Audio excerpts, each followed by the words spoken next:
everybody. So it's that time of the to sorry, said that wrong. It is time to finish up what we have so far with chapter 4, the end of chapter 4, and Scarlet Hollow. Now, if you remember right, Reese had just transformed into a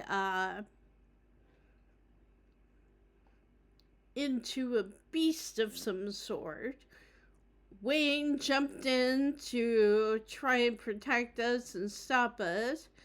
And also, we are in the secret room that his mother had set up. Reese's mother had set up to protect himself and whoever else. Hang on, let me turn. There we go.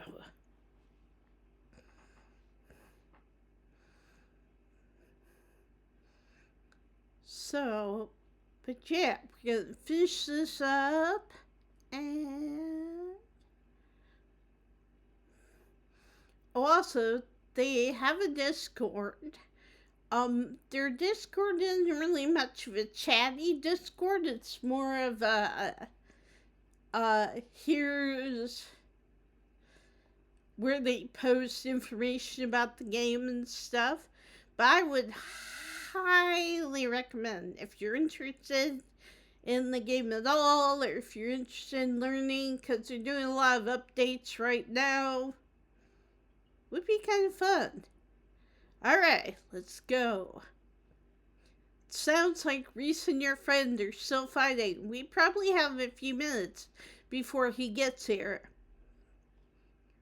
What is this room? You didn't walk me to the door after my exam earlier.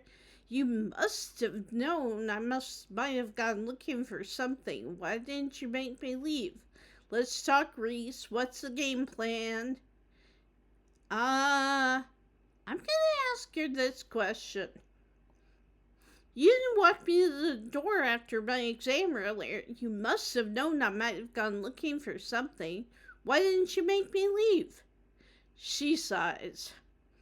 There's something about keeping a secret for so long. It makes you paranoid. It makes you do things you know are objectively wrong just to maintain the illusion of your life. It isolates you. At some point, you just don't want to be alone anymore, whether you realize it or not. So you get sloppy, you leave things around you shouldn't, because that destructive little part of you wants to test the limits of how obvious you can be before someone is able to put two and two together. I'm not blind. I can see that things are happening in Scarlet Hollow, unusual things. I guess subconsciously I must have decided if there was ever a time to let someone else in, it would be now. Let's do... What is this room? Old x-ray room. Lead walls. After I realized this whole situation was a possibility, I had the door reinforced with special remote-controlled locks. Glad it could finally come in handy. Let's talk Reese. Yeah, I bet you have some questions. Go ahead, I have nothing left to hide. When did you find out? A little after he hit puberty. He had all the usual changes and a few extra. Thick nails, sharp teeth, elfish ears. I figured he might have some kind of genetic disorder. Had him checked out at a few specialists, but there was nothing obviously wrong with him. Then we had an argument, and he changed right in front of me. It was nothing like what he is now. Just a couple of inches and some facial abnormalities, enough to be noticeable. I was scared. He could see that, and he stopped. I thought it was a one-off. or maybe a hallucination. But the second time, it wasn't as subtle, and it didn't go away as easy. That's when I knew for sure that this was something beyond my realm of expertise. How did he not know what he was? I've been medicating him since he was 12. We've only had 3 incidents like this before. Maybe 4, depending on what counts. This is the worst one by far. He doesn't seem to understand at first that he looks different, and I just make sure to stay on top of his dosages, so he rarely ever does. But I've been preparing for this inevitability. He's an adult now. There's only so much I can do to control him. Why did you start poisoning him? Dr. Kelly sighs. Can we stop calling it poison? Yes, it's poison, but the act of me giving him poison was not me poisoning him. I was medicating his illness. It started when he was around 15. I've been giving him increasingly high dosages of chloromorphin, but his body kept adapting and his symptoms would come back, especially if we ever fought. I couldn't keep ordering all those drugs. It was already suspicious, and I could risk losing my license, especially if anyone ever found out what I was using them for. Someone approached me with a solution. I took it. And I've been dealing with the emotional and mental consequences of that decision ever since. Okay, now, big heads up. So this question, you have to not drink Sybil's tea at all. That's the only way you'll get the answer. And yes, that probably is a bit of a spoiler, but we'll get to that. Who approached you? What did they say? Dr. Kelly gives you a long, hard look. I don't want to talk about that woman. But screw it. I might die tonight. Sure, I'll tell you. And that's all I have to say about that. So, if you've had her tea at all, even just once, that'll come up. But if you don't drink the tea at all, then more is added to the conversation.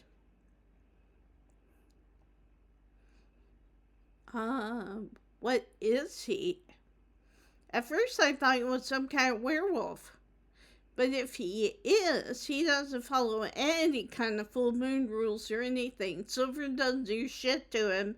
And you've seen what he looks like. It's just weird. I almost wish I could examine him while he's fully transformed. I'd be fascinated to know what happens to him or how his body does it.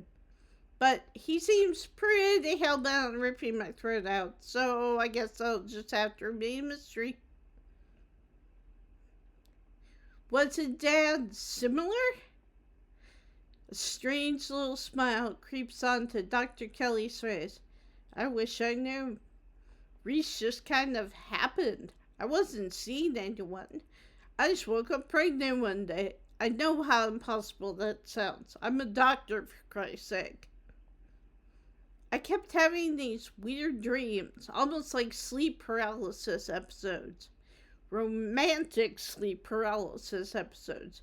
They were actually kind of sweet, but they were just dreams. But then, all of a sudden, my period stopped. I got morning sickness, and roughly 9 months later, Reese. The relationship between you seems so difficult. Yeah, you could say that. He was such a cute kid. When he found out I was pregnant, I was terrified. I didn't know if I'd be ready, but he made me love being a mom. It's not like it was going to be sunshine and roses forever. No matter what, kids grow up and they change, sometimes for the worse.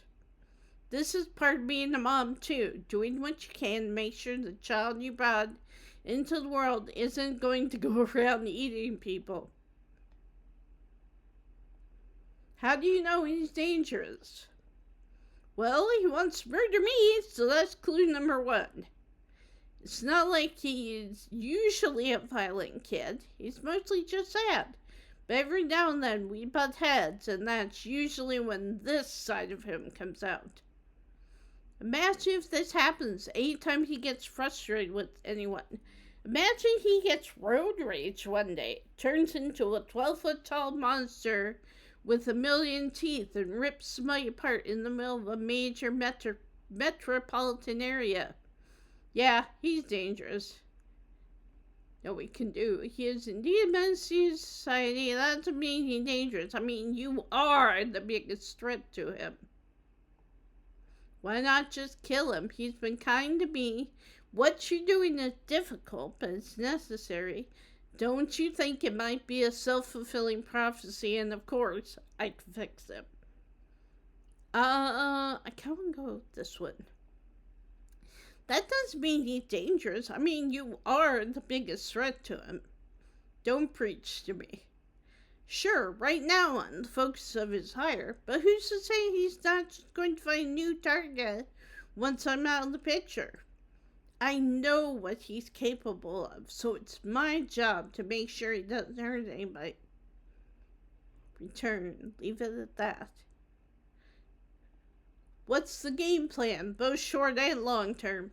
Well, I pump him full of elephant tranquilizers, then I lock him in here. Then I somehow convince him to see things from my perspective. Then we all live happily ever after. And if you can't, has that worked before? And if he manages to find a way out and kills you, there has to be some other way it's going to make him feel trapped. Just kill him. Sarcasm. I see no flaws with this plan. So you're just going to let... I'm going to do this one. There has to be some other way. It's just going to make him feel trapped. It sure is, especially since I'll have to isolate him even more now that he knows what's going on. He is going to hate me. But you gotta work with what you've been given. And what I've been given is an ethical dilemma where I either let my son kill me, freed him to go out and kill others, or imprisoned him for the rest of his life and force feed him poison to keep him controllable. Or the third option, kill him. I've decided which outcome I can live with. While we're at it, any other secrets you're keeping? You have it all. You have no idea how relieved I am to finally say all this shit out loud. Sit in silence and wait for Reese. You and Dr. Kelly sit in silence and wait for your son to make his way to you. Oh, the sound of distant breaking glass cuts through the silence of the clinic outside the safe room. Shit, this might be game time. Here we go. Dr. Kelly opens the door. The two of you stare out into the hallway. And here comes a big choice. Oh, the smears are with him.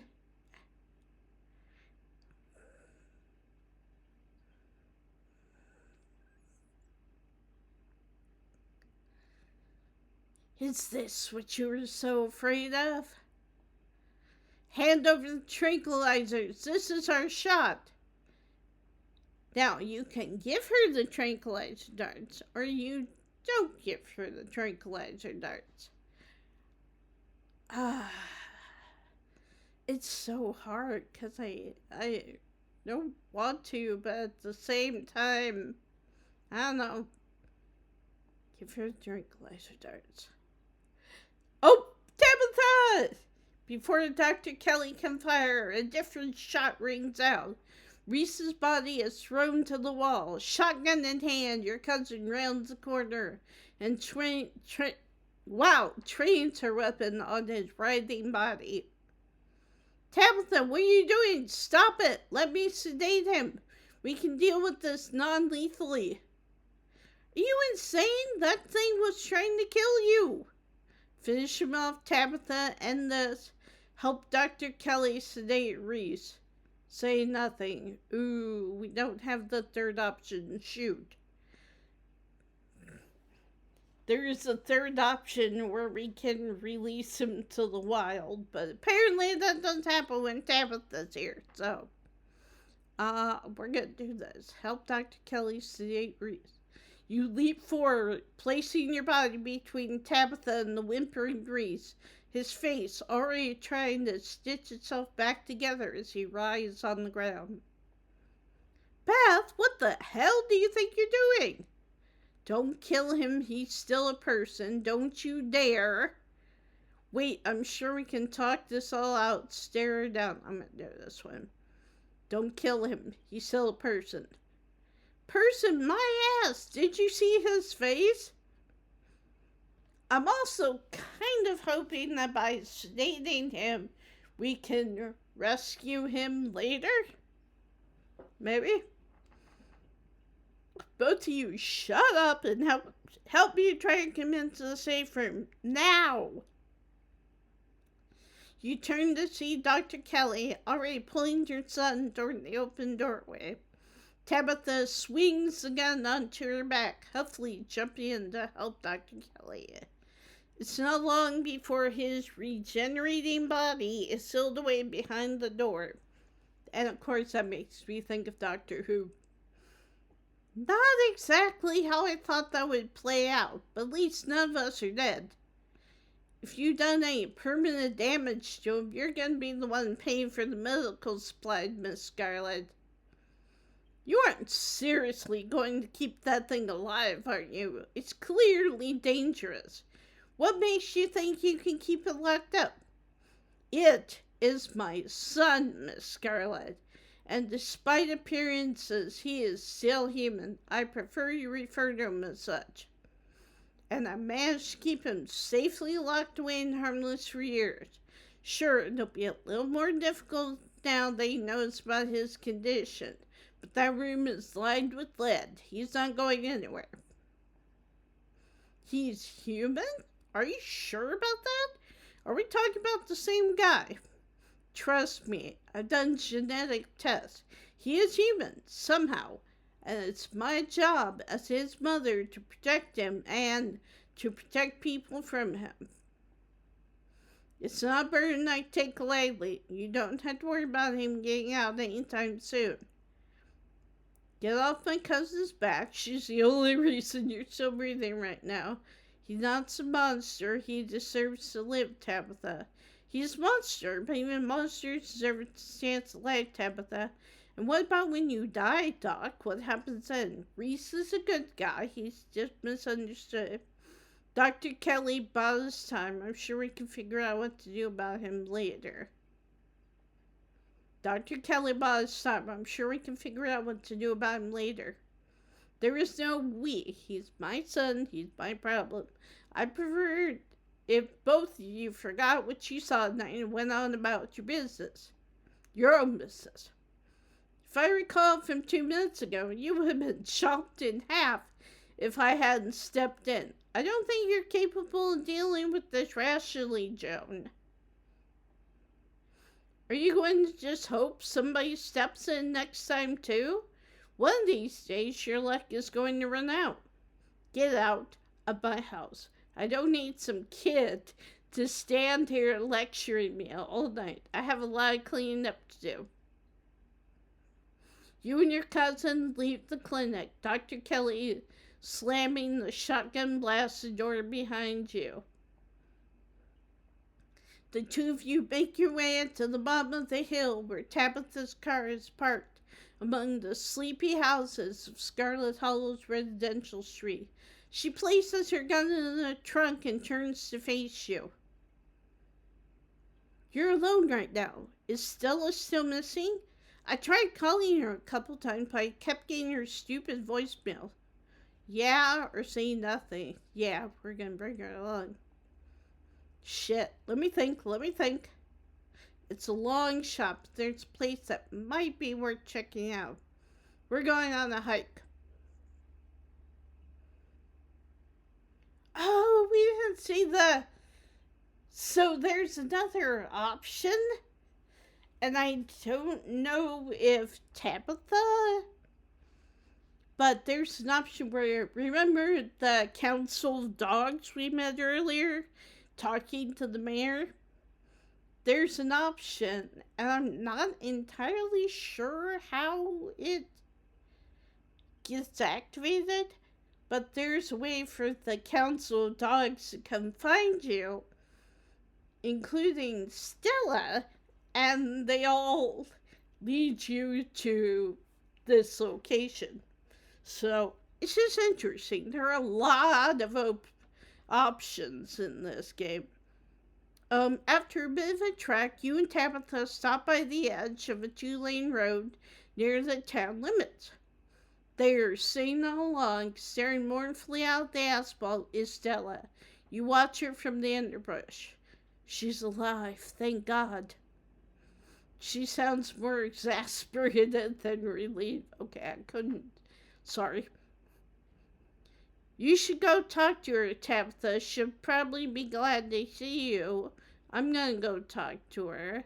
Let's go talk to her. She seems fine. Let's go home. I'm gonna do this one.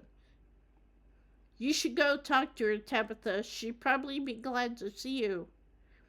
I don't know. We've got baggage. I'll just make things worse. No, you're right. She's been practically begging for us to be closer than we are. It's time I stopped letting my dead mother dictate who I'm allowed to talk to. But I'm not talking to her alone. We're doing this together. The two of you join Stella, perched on the old log on either side of her. God, Beth, that ghost really did a number on you. I'm so sorry. You had Beth worried all day, you know. And it looks like you got into some trouble, too. Beth, you're all covered in blood. I think a lot of it's paint, actually. Paint? What? This is where your parents died, right? Oh, flashback. She was on her way to college.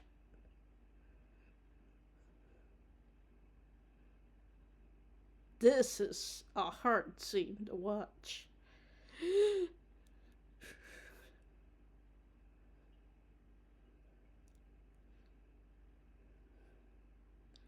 Just cleaved off the roof. Poor Stella.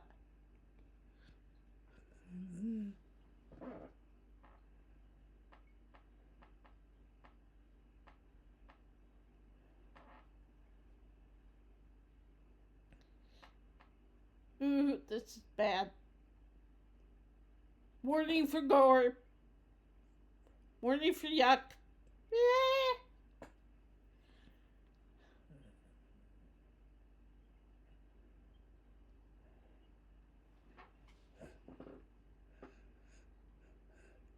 Have you been sitting here all day? Yeah, just waiting. Silence falls over the three of you, the wind rustling the leaves and the sound of night insects carry on around you, muted in the still night. Nothing happened, though. That's probably for the best. Tabby, did I do something wrong after the accident? What? There's whole years of my life that I feel like they just never happened. Like every time I try and remember them, it's blank. Sorry guys, I'm getting a little emotional.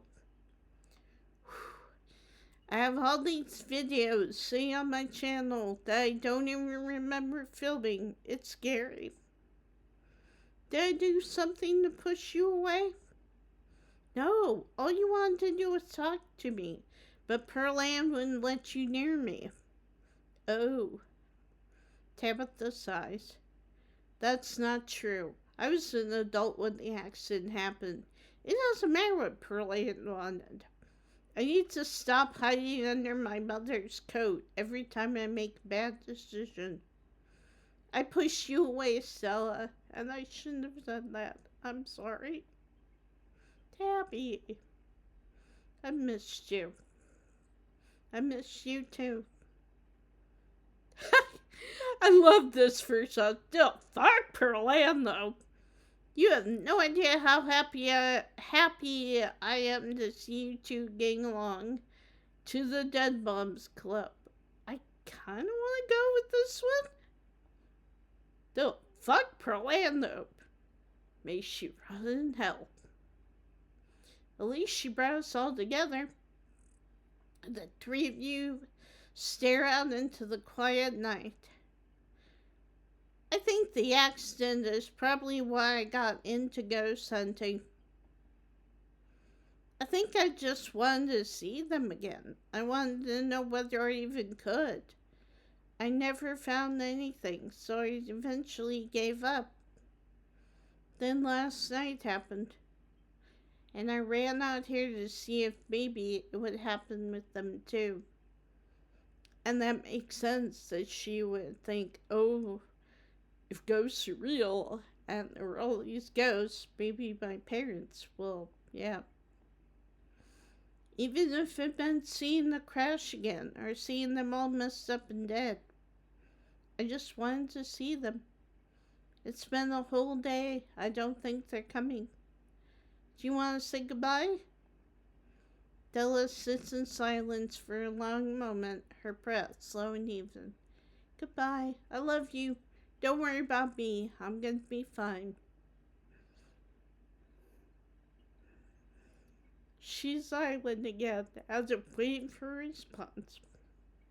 No response comes. But she smiles, a lively glimmer returning to her sad eyes. That kind of felt better. I don't think I realized how much I kind of trapped myself in my own head. Thank you for breaking me out of it, you two. Stella straightens up, scratching and stretching her back. Gretchen wags her tail, tags jingling in the quiet night air. You don't notice Gretchen's not talking. That's unusual. Because when I played this in the past, she always says something. So, I don't know. Gretchen! There she goes. I know that stretch. That's a time to go home stretch. Thank the Lord I'll be sleeping in my own bed tonight. Thank you for talking sense into this, girl.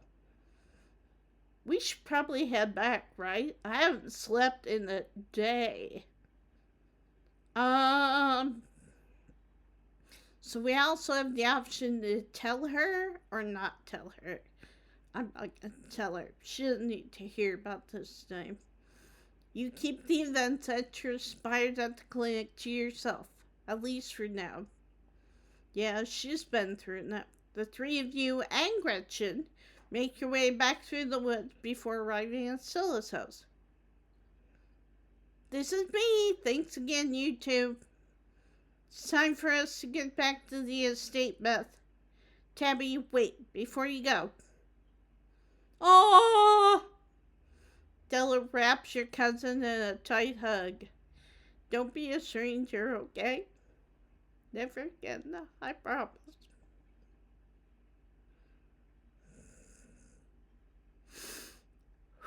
You and Tabitha quietly return to the estate, both of you impossibly exhausted by the day's events. I've got to crash. I'll see you tomorrow. She heads to bed without another word. Go to bed. Exhausted beyond belief, you stumble into your room and collapse on the bed. As your eyes sink, you realize that something smells off about the room. It smells rotten. Guess who? You jolt awake as the door creaks. Don't look so frightened. I was just going to say goodnight. And to give you a word of advice. Tabitha won't be around tomorrow. Too busy at the mines. Forbidden places won't be forbidden without her there to stop you. And you might be surprised at what you find. Until then, sleep well. Wait. Wayne pauses at the door. Yes?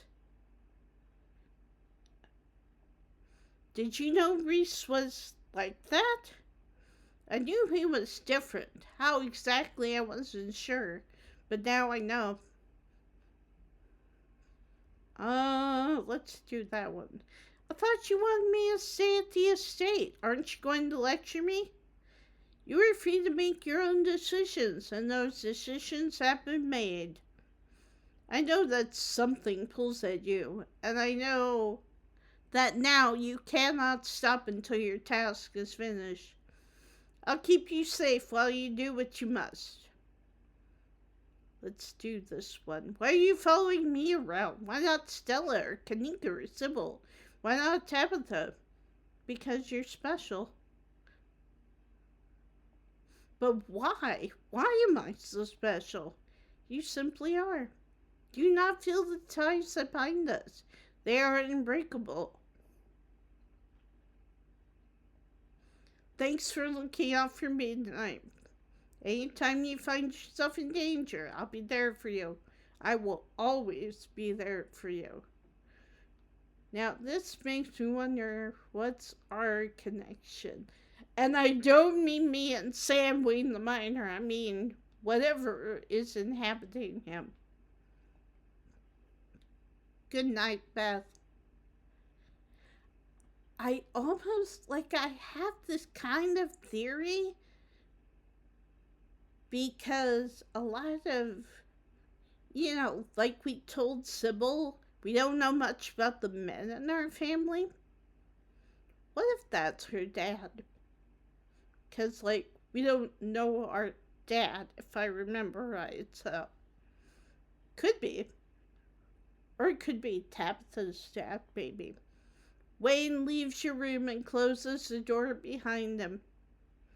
The damp smell of the mattress is starting to become almost welcoming. A sign that the now daily horrors of Scarlet Hollow are finally behind you, at least until the sun inevitably rises once again. You close your eyes, your exhausted body succumbing to sleep almost immediately. As you drift off, you think of Reese, trapped in that tiny, windowless room. All his greatest fears realized, his body no longer his own. But you stopped him from killing Dr. Kelly. The world, at least for now, is protected from him. And then you think of nothing. This is the end of episode 4. Follow us on social media to stay up to date on the rest of Scarlet Hollow development. If you'd like to continue with this world stay in episode 5, please save your game now. So we are going to save.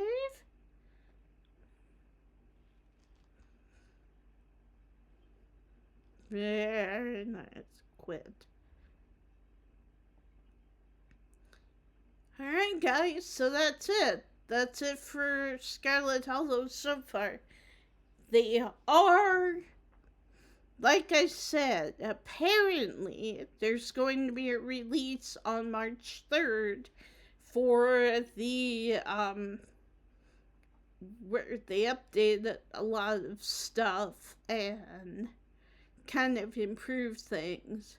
I don't think that's the thing of the release of Chapter 5. I still haven't heard exactly when that's coming out. But other than that, that's what we've got so far. So we'll leave it here. And then when Chapter 5 does come out, we will continue on this save file. So I hope you guys enjoyed. I'll get this uploaded as soon as possible. And yeah. Not sure what the next game is gonna be or when it's sorry guys, going to be posted. Um, but yeah, so anyway, I hope you guys enjoyed. Um, Let me know in the comments once I post this any particular games you might want me to play or something you might want me to look at on Steam. And yeah, but I hope you guys have a great weekend. And I will talk to you later. Bye.